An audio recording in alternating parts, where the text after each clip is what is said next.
Number 6, Chapter 4 Of Fathomless Terror. The flow of sewage was faster and deeper than what Xion had expected. Indiscernible objects floated past his face. Once in a while, something would cling to his goggles and block his vision. He could smell an odor unlike anything he had smelled before. Amidst the overarching smell of rot was a mix of sickly sweet scents and harsh odors that stung the nose. In this brownish murk he could barely follow Nezumi, who swam in front of him, and more than anything, it was hard to breathe. His heart thudded, and his chest strained painfully. Nezumi drifted to the side and pointed at a handle that was attached to the wall. Xion reached out and grabbed it.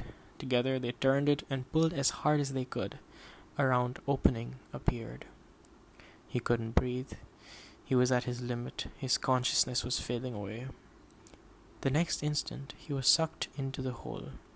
He was pushed along, pushed up, and thrown out on dry land. His body was slammed ashore, and he could feel the shock from it tingle to his toes. But he no longer felt like he had a wet cloth over his face. He could breathe. He felt a momentary relief, and then was overcome with a fit of coughing. He felt nauseous, and the inside of his mouth felt sticky.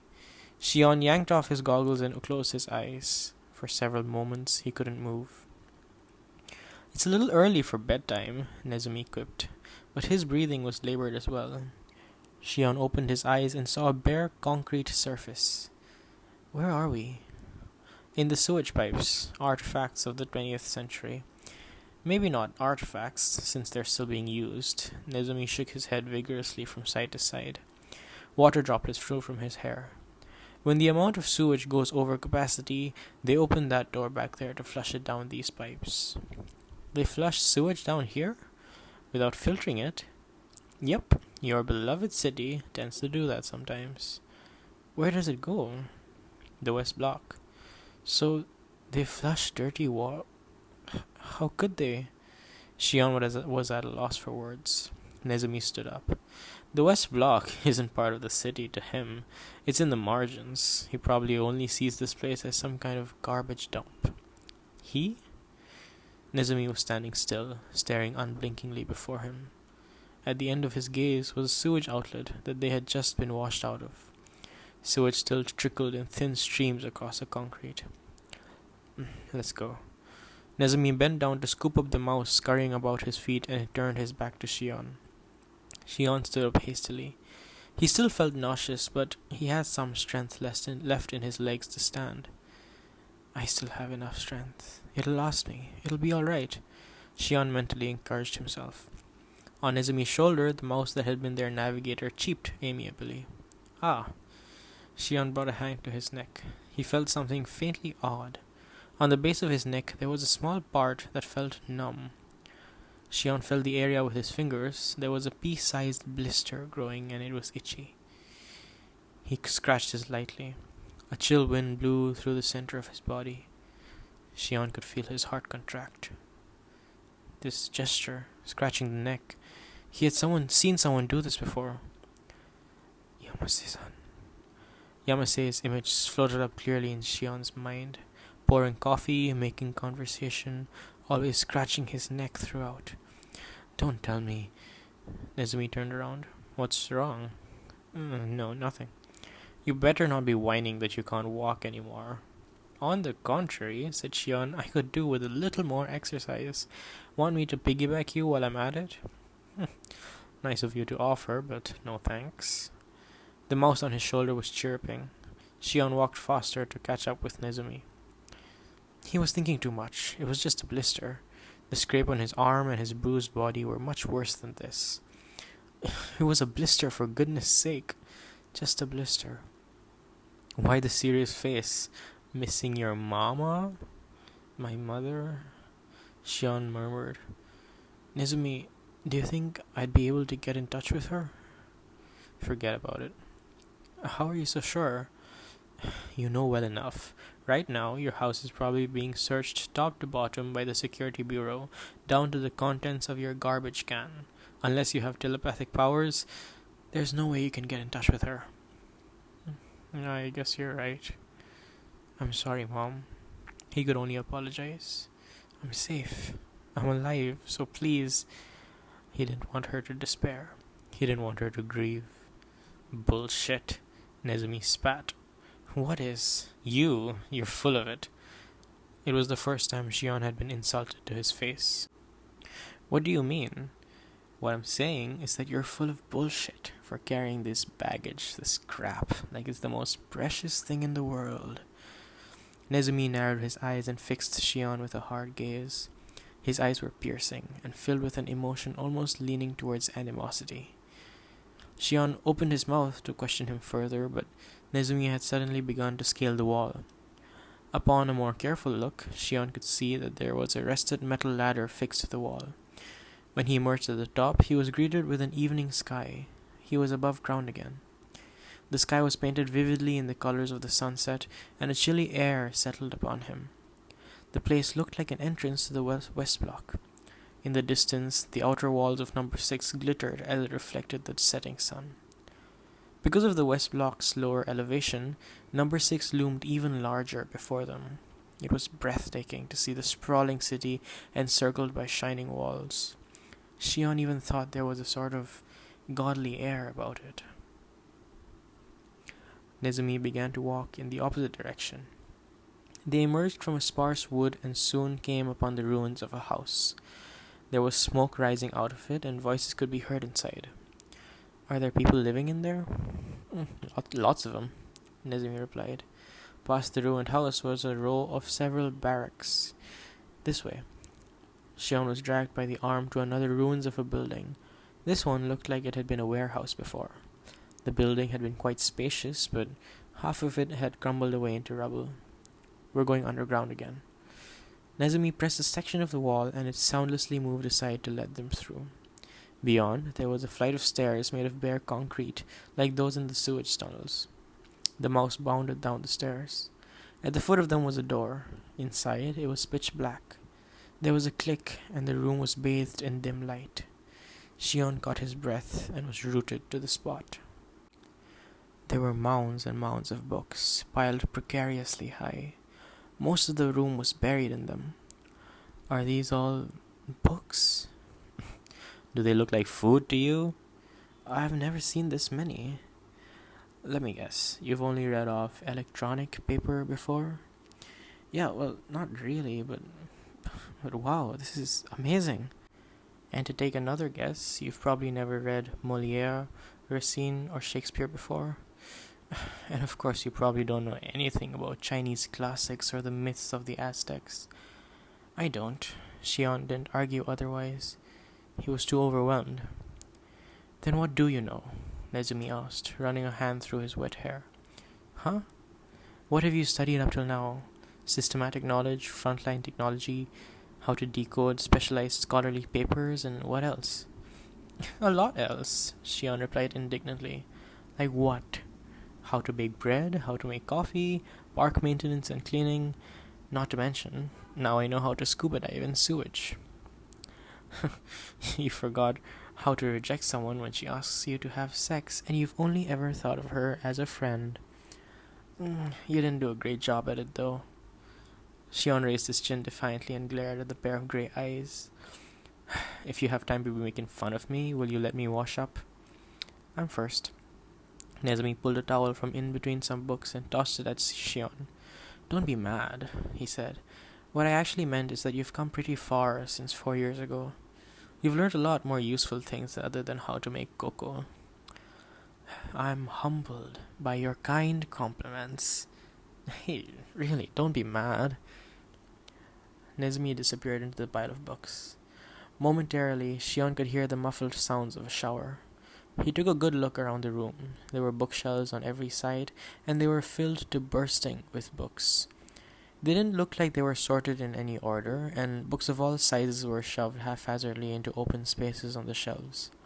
Shion felt from them the same kind of hustle and bustle that he would from a crowded train station. The faded carpet looked like it had once been some shade of green, and it was also covered in piles of books. Nestled among them was a bed. There were no windows, there was no kitchen, and no other signs of furniture. Cheep, cheep. A mouse squeaked at him from atop a book. Shion took the book in his hands and flipped open to a page. He smelled the faint scent of paper. He remembered long ago he had smelled the same thing. He was sitting on top of something soft and warm. His memory wavered. He couldn't remember it well. The mouse scurried up to his shoulder. It twitched its whiskers and chirped persistently. You want me to read this? Cheep, cheep. There was a bookmark in the middle of the book. Shion turned to it and began to read out loud. Here's the smell of blood still. All of the perfumes of Arabia will not sweeten this little hand. Oh, oh, oh. What a sigh is there. The heart is sorely charged. I would not have such a heart in my bosom for the dignity of the whole body. Another small mouse had appeared at Shion's feet. It had charming grape-colored eyes. The brown mouse that had been sitting on the book nodded its head vigorously as if to urge him on. To bed, there's knocking at the gate. Come, come, come, come. Give me your hand. What's done cannot be undone. To bed, to bed, to bed. Shion felt a presence behind him and turned around. Nezumi stood with a towel hanging around his neck. He gave a deep bow. To the showers, if it so pleases your majesty. Your change of adornments awaits you here. Nezumi, this book, it's Shakespeare, Macbeth. Ever heard of it? Only the title. I figured as much. Are all these books classics? Nay, your majesty, we also have introductory books to ecology and scientific journals to please your fancy. Are these all your books? Is it interrogation time again? Nezumi said exasperatedly. Run along and take a shower, and then I'll give you something to eat. He ended abruptly and obstinately turned his head aside. The shower was old, and it was difficult to control the temperature. The flow was punctuated with bursts of frigid water, but for Shion it still felt nice. It had been a long time since he enjoyed a shower this much. The itch on his neck had miraculously disappeared as well. I'm alive. I've been saved. Shion thought to himself as he let the hot water run over his body. He didn't know about tomorrow, but he was alive right now, and that was well enough to take this shower. I didn't thank him yet. He had been rescued, and Nezumi had risked his life to save him, but not a single word of gratitude had escaped his lips so far. Realization set in. Soon after exiting the bathroom, one of the mice began scampering up to him again. He's taken a huge liking to your reading. Nezumi was stirring something in a pot over the kerosene heater. There was steam rising from it, and it gave the room a feeling of homey warmth. Oh! Shion suddenly exclaimed. He remembered now what was behind the nostalgia and warmth he felt when he opened the book. What? What are you shouting for? No, I just remembered. A long time ago, my mother used to read to me. She read Macbeth to you? Of course not. I was really young then. I remember sitting in Mother's lap, and she'd read to me. What kind of story was it again? The page was being turned slowly. Karan's voice echoed in his ears, but first high, then low, subdued, then full of strength. He could feel the warmth of her body. He could smell the scent of paper. You're going to destroy yourself, said Nezumi quietly. His voice was cold. What? I've said this before. Carry all this useless baggage, and one day it'll be the end of you. It'll weigh you down until it squashes you flat. Useless? Like what? Memories, attachments to being a citizen of number 6, your comfortable life, your overestimation of your own skills, your misconceptions about being some kind of chosen one, pride. The list goes on forever, but the worst is your mother. Do you have some sort of Oedipus complex? If you're being haunted by your mother that much, goodness knows what you're going to do next. Maybe you'll start saying you want to go back to the city to see your dearest mama. It had touched a nerve. Is it a useless thing to think about my parents? Answered Shion tensely. I know what kind of situation I'm in right now, and I know there's no way to get in contact with my mother. But I'm free to think about her at least. That's not something for you to say anything about. Throw it away. Nezumi's voice had turned even icier, and had got almost a metallic ring to it. Throw away useless feelings like those. Why are you saying... Shion said in disbelief. Because they're dangerous. My feelings? Dangerous? Back there, you threw away your citizenship card because it was a danger to us. So are your feelings for other people. You get dragged around, pulled this way and that, and before you know it, you're in dangerous territory. Your mama, papa, your grandma, whoever, they're all strangers now. There is no emotional room in you to be concerned about strangers. Your hands are full enough trying to keep yourself alive. And that's why I should throw everything else away? Toss it. Cut yourself away from all the baggage you've carried until now. Shion clenched his fists at his side. He took a step closer to Nezumi. Then what about you? Me? Why did you help me then? I'm just a stranger, but you stepped into dangerous territory to save me. You're not exactly practicing what you preach. Some personality you've got, retorted Nezumi. If you really feel that you've been rescued by me, why don't you try to be a little more modest when you say things? Nezumi's hand extended to grasp Shion's collar. He was pushed against the bookshelf. I owe a debt to you, his low voice hissed at Shion's ear. 4 years ago, you saved my life. I am paying back that debt. That's all. Then you've paid enough. Too much, even. Shion gripped Nezumi's wrist to pry it away from his collar, but Nezumi's taut muscles showed no signs of relaxing. Let go. Make me, little boy. I'll bite your nose off. Shion clicked his teeth. There was a split second of hesitation. Shion didn't miss it. He slid a hand around the back of Nezumi's neck. Biting noses off is my specialty. Oh, wait a second, that's dirty. I forgot to mention, over these past 4 years, I've also learned how to fight. Hey, knock it off, Nezumi said nervously. Biting is the worst. Whoa! Nezumi lost his footing, and the two fell flailing into the sea of books. Pile after pile toppled over, and books rained down on them from above. Ow! Nezumi grimaced. This is the worst. I think I hit my head on an encyclopedia. Shion, you alright? Yeah. What's this? Shumael's Shilambalam? It's a Mayan spiritual text, a story about gods and humans. You probably wouldn't be interested. Nezumi smiled wanly as he began to stack the fallen books. What's that supposed to mean? It's true, isn't it? Have you ever had any interest in other humans, or gods, or tales before? Humans? Gods? Tales? He had never thought deeply about any of those, not once, but that was before. Shion gazed all around him and breathed in the warm scent that filled the air. Here was a world that he didn't know. In the days to come, what would he see, hear, learn, and ponder? His heart raced, but he didn't know why.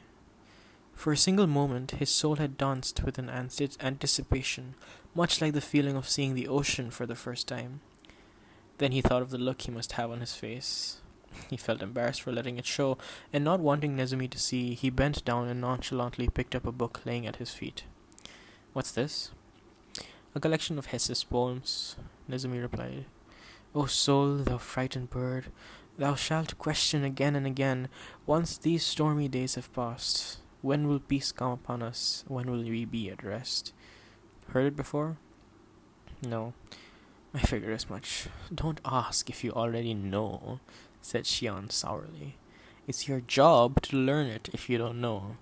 And these aren't useless things? It'll come handy one day, Nezumi said casually. Anyway, enough of that. The soup's gonna get...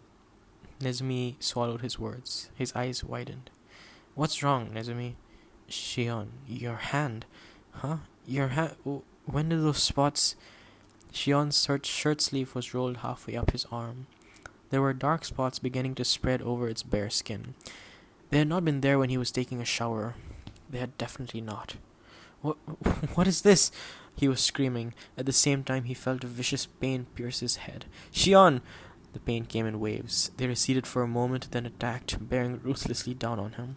His fingers stiffened. His legs began to convulse. Shion, hang in there. I'll get a doctor. Shion willed his uncooperative body to reach as far as it could. He grabbed a hold of Nezumi by his clothes. There wasn't enough time. It was useless to call a doctor. What should I do? Shion, tell me what... My neck, Shion said weakly. Your neck? The blister. Cut it open. But I don't have any anesthetic. I don't need any... He grimaced. Ari. He was fading out of consciousness. He could feel his body being lifted. don't pass out. If you do, you'll never wake up again." He didn't know what made him feel so strongly, but he was almost sure of it. The pain ebbed away for a short while, and an image drifted into his mind of Yamase as he collapsed onto the ground and lay still. But Yamase-san didn't suffer.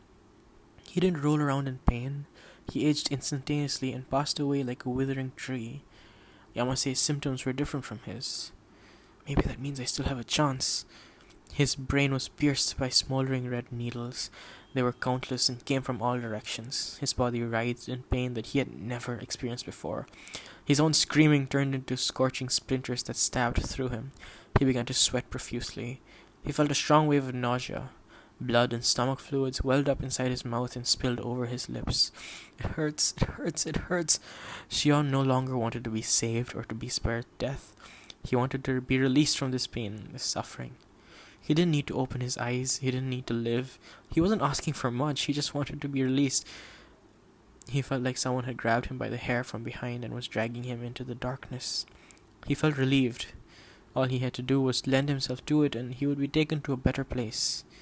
He would be finally able to sleep. A thick, bitter liquid was being poured into his mouth. It was hot. It slid down his throat, and Shion could feel himself rise up out of the darkness. But it also meant that he was being pulled back into the throes of suffering. "Keep your eyes open." A pair of grey eyes was peering into his face. "Nezumi, I can't take it," Shion implored faintly. "Let me go."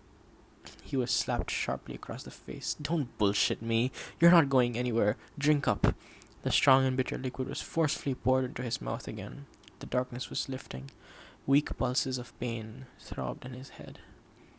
Shion thought he heard a sound. Or was it a hallucination? It was the sound of his brain being eaten alive. There was a mass of countless black little insects. They crawled all over his brain, making nibbling sounds. Eating, eating, eating. Was it a hallucination, or was it... It hurt terribly. He couldn't bear it, and he was terrified. A scream tore through his throat. "That's it. Yell. Don't give up. You're still 16. It's too early to throw in the towel just yet." Shion felt the strength leave his body. He felt heavy, as if he was being tied to a lead weight. He felt suffocated, but the pain had receded just a little. "Keep screaming. Stay conscious. I'm going to cut it open." There was a silver scalpel in Nezumi's hand. "I don't have anything fancy like an electronic scalpel, just to let you know. Don't move." Whether it was because half of his nerves had gone numb from severe pain, or because all of the strength had left his body, he didn't know, but Shion didn't move a muscle. He couldn't move. There were 3 mice sitting side by side on the table next to him. Above them, a round clock was hanging on the wall. It was an analog clock.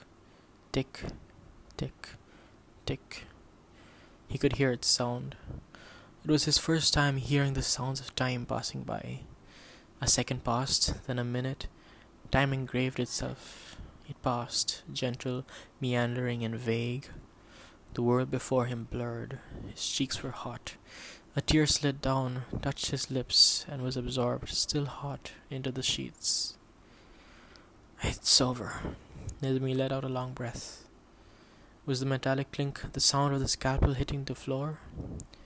"The bleeding isn't too bad. Does it hurt?" "No," rasped Shion. "I just want to go to sleep." "Not yet. Hang in there for a little more." Nezumi's voice faded away. Shion could only hear the sound of the clock ticking. "Shion." He was being shaken. "Keep your eyes open. Just a little more. Please. Open your eyes."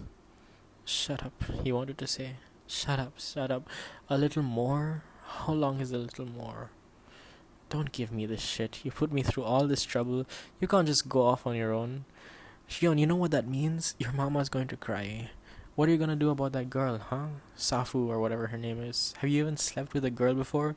What a waste it was to turn down that invitation." "Shut up. Stop talking. Just stop.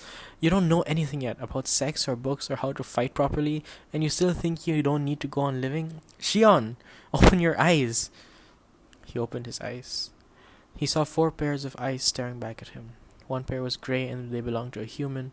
The other 3 pairs were grape-colored and belonged to the mice. "There's a good kid. I'll praise you for that." Nezumi. I didn't get your name. My name? Your real name? Well, there's one more thing you don't know. I'll tell you when you recover completely, and that'll be your get well present. Look forward to it. He was fed the bitter liquid several more times. He drifted off to sleep only to be woken up again. Shion felt like he had repeated this countlessly. He broke into a fever, he perspired heavily and vomited again and again. It felt like all the moisture in his body was being wrung out of him. Water, he pleaded repeatedly, and each time a cool draught watered his throat. It tastes good, doesn't it? The world's not such a bad place after all.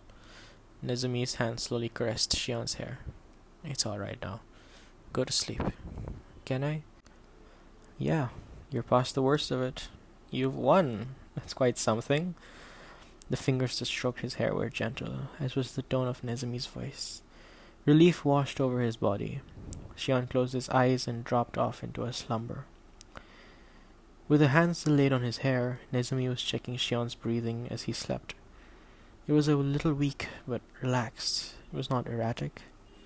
You made it through. It was quite something. He wasn't exaggerating out of politeness or encouragement. Shion housed a lot more vitality than his looks gave away. It was a vitality that was tenacious and strong. Nezumi gazed at Shion's sleeping face, exhausted and weakened, but still breathing regularly nonetheless, and realized how tired he himself was as well. He was mentally, not physically, exhausted. He could neither understand nor come to terms with what he had just experienced. A sense of unease consumed his mind and made his very blood tingle. What's happening in there? Number 6. Something was beginning to brew in the interiors of what they called the Holy City. Something that exceeded the depths of human imagination was being born and developing slowly but surely. Nezumi dug into the very back of a shelf and pulled out a petri dish. It contained something he had removed from under Shion's skin when he had cut the blister open. I can't believe this. Yes, unbelievable things happen sometimes. Reality betrayed people almost too easily and yanked people's lives at whim in unexpected directions. At times it flung them into the depths of despair. It was cruel and violent, absurd even. It couldn't be trusted. Anything could happen at any time. Nezumi knew it well, but he couldn't help being perturbed by this reality. Was it possible for something like this to happen? But the truth was that it had already happened. It was something that couldn't be brushed away, and he couldn't turn a blind eye to it now. Nezumi returned to Shion's bedside. He lightly stroked Shion's hair again. When you wake up, will you be able to believe this reality? Would he be able to handle it? There was a boy who had been cradled and sheltered in the holy city's core until the age of 12. Until 16, he lived in Lost Town, the outskirts of the city, but still part of it nonetheless, and as a citizen was treated as such. Would someone who had been housed in such a protective shell be able to handle reality? Was he strong enough? Probably not weak enough to be crushed, though. But he didn't know. He didn't know how much strength or weakness resided in the boy sleeping quietly before him. Whether he would withstand it or collapse, Nezumi didn't know. But Shion had survived, and that was another reality. To survive, you had to sink your teeth into life and hold fast. No matter if it was unsightly or harsh, those who desired life most greedily were the ones that survived. Nezumi, from experience, was painfully aware of this fact. The boy before him possessed that avarice. It was far more difficult to survive in an unsightly manner than to die a heroic and beautiful death. It also held much more value. Of this fact as well, Nezumi was painfully aware. You'll be all right. Nezumi moistened Shion's parched lips with water, then he quietly opened the door and slipped outside. Dawn was breaking.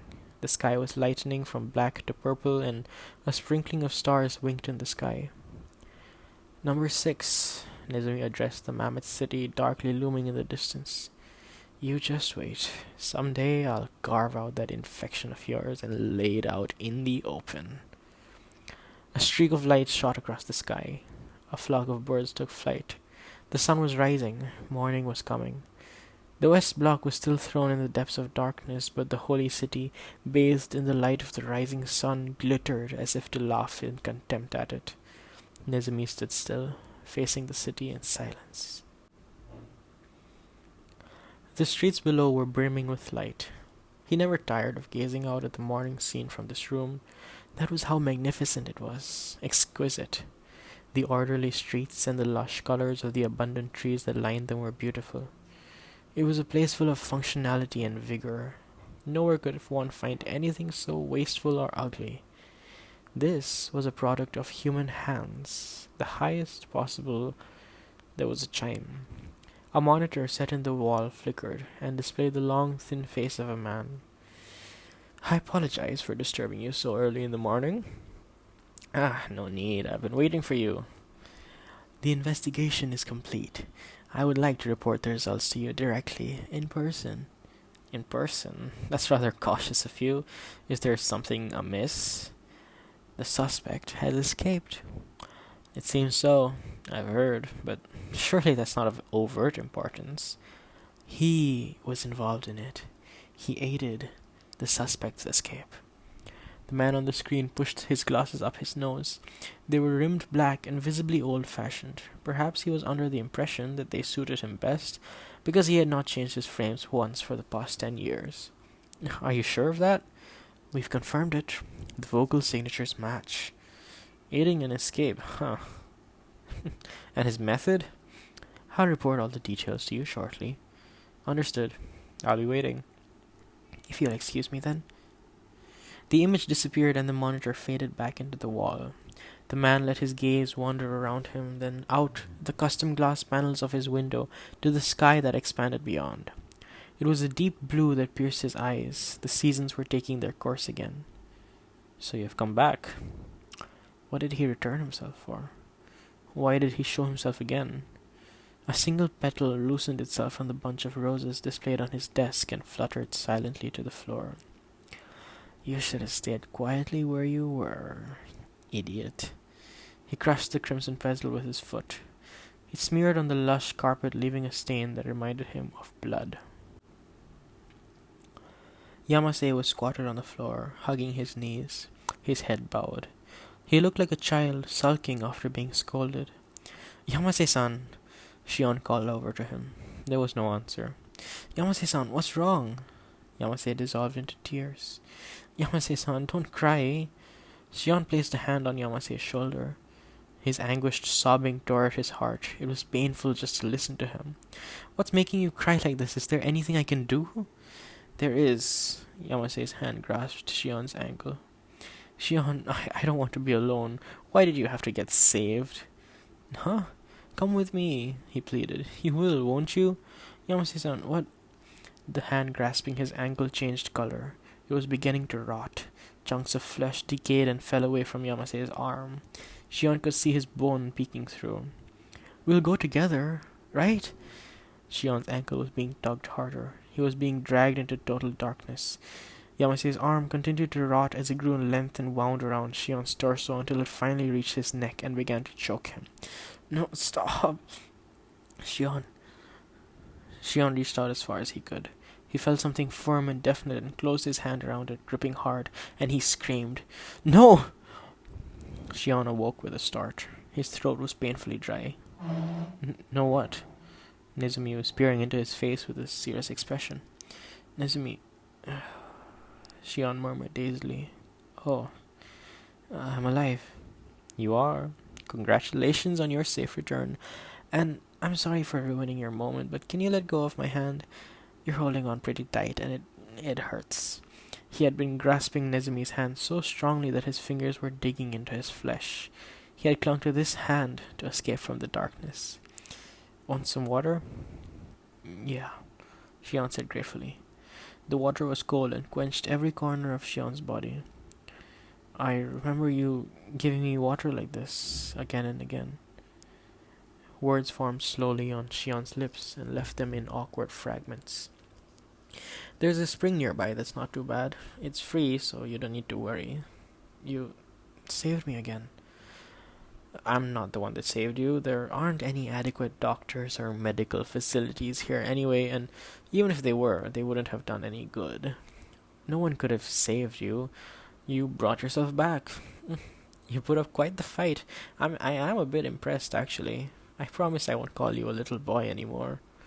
It's all thanks to you. Shion brought his hand up to his face to gaze at it.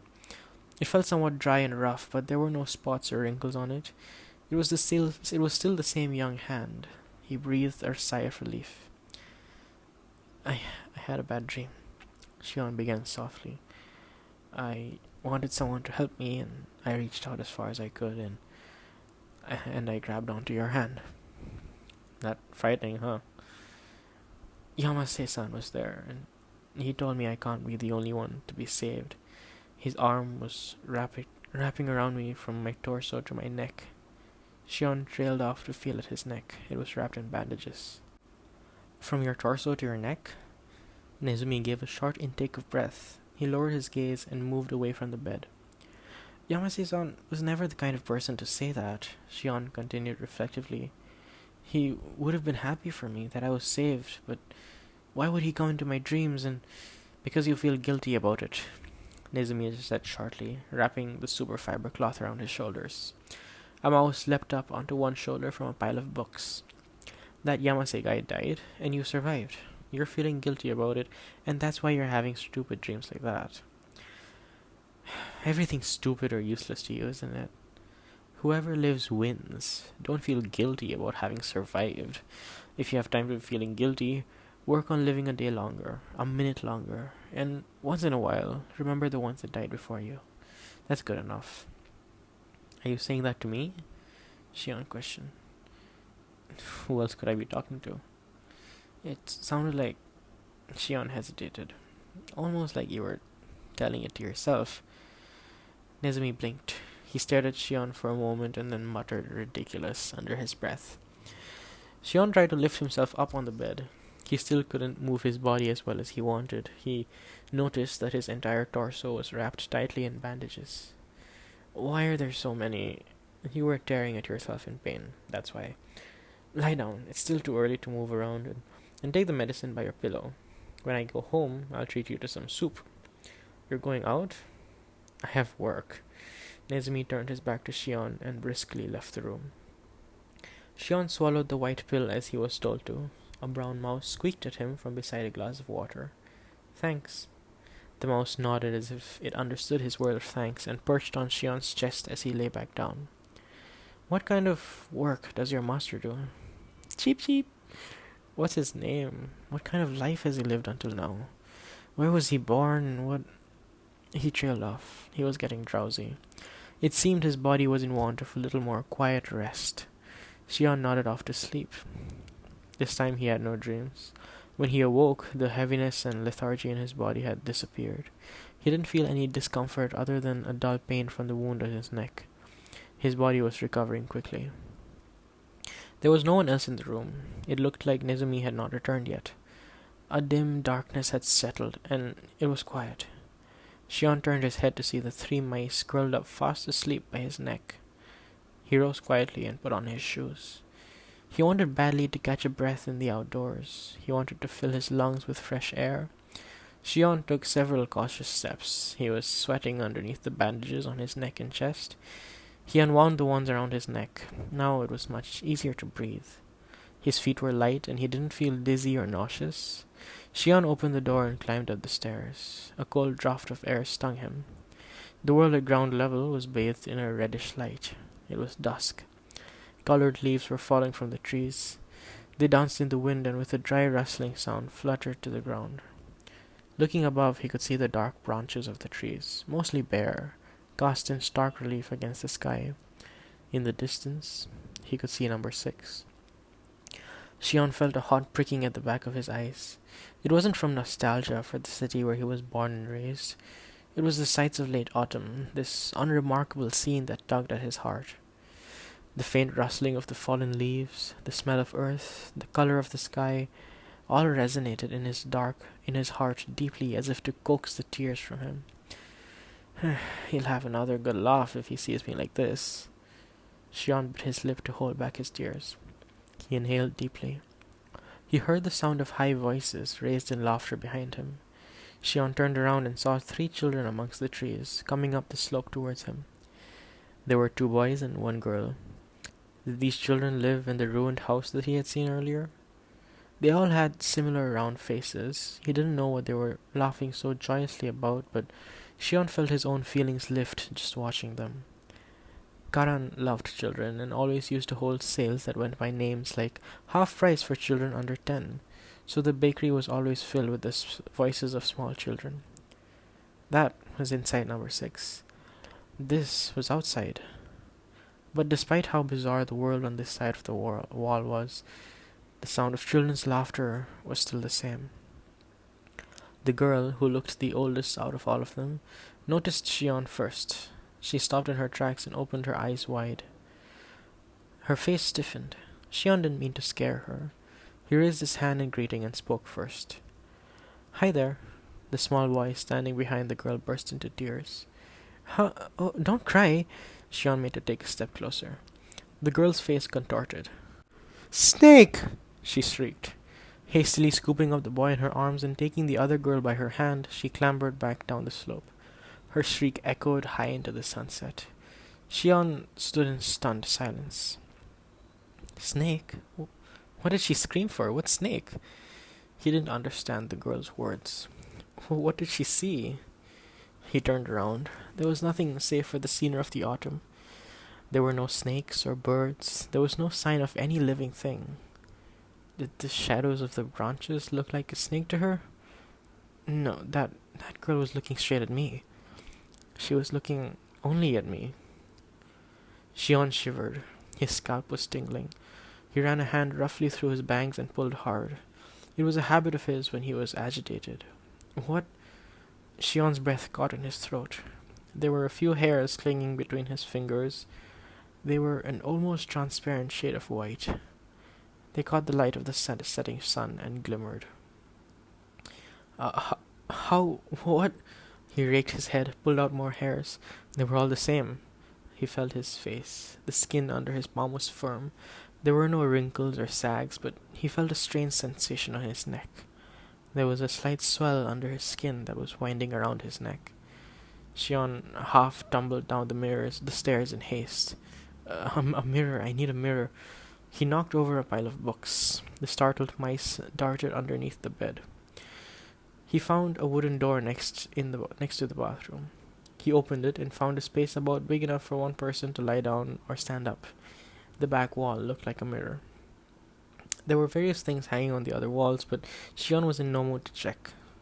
He turned on the light and moved closer to the mirror. His legs quaked.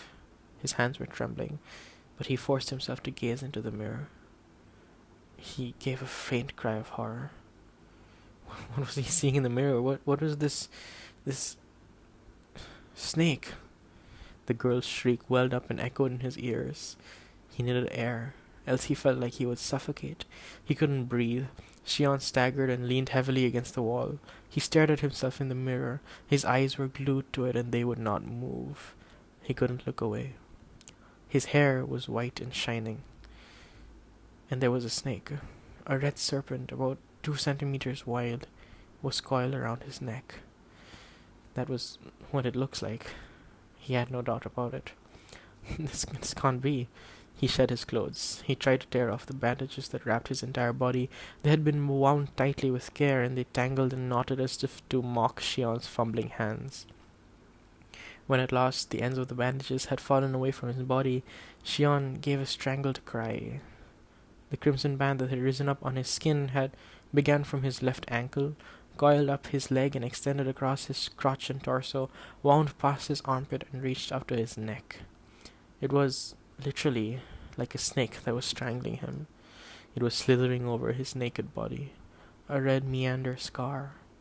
The strength was leaving his knees. He sank slowly onto the unraveled bandages. White hair and a red serpent. This was the price he had paid to survive. Do you enjoy looking at yourself naked? A voice spoke, so low it was almost a whisper. Nezumi was leaning on the door behind him. Nezumi, It appeared just as your fever went down. The affection is only skin deep. It's not because your veins are engorged, which means there's been no damage to your circulatory system. Isn't that nice? Nice? What's nice about this? This is... If you don't like it, you can get rid of it. Skin grafting is no big feat in this time and age, right? As for your hair, you can dye it another color. I don't see any problem, but just letting you know. He shrugged slightly. We can do something about your hair, but you won't be able to graft your skin here. We don't have the technologies or facilities for that. His voice was calm and emotionless, not containing the smallest hint of sympathy. Shion remained sitting where he was, absent-mindedly gazing at the bandage that was tangled around his leg. Shion. Yeah? Do you regret being alive?